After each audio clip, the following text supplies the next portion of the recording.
This one is so good. I would recommend this 10 out of 10. It's a time of year when we're buying and eating a lot of watermelon. But the last one we bought, we ate some fresh, freeze-dried 2-gallon bags full, made some watermelon rind candy, and the last bag of watermelon rind is going to be made into curry. So the ingredients we're gonna use: a small chopped onion, some sliced mushrooms, the watermelon rind, some red curry paste, a can of coconut milk, soy sauce, avocado oil, garlic, salt. I know it should be garlic and salt, but I'm being lazy.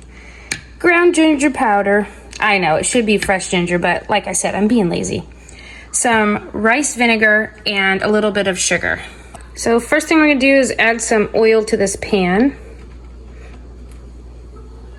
I don't know what that is, maybe a tablespoon? I'm gonna add the watermelon rinds so they can cook and soften. The onions and the mushrooms. Oh, I forgot to mention salt. We will be using a little salt as well.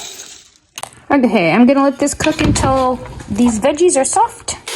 Okay, it's looking good.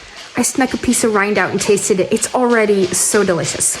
Okay, I'm gonna put in a little ginger. And a little garlic salt. Okay, now it's time for a couple tablespoons of this red curry paste.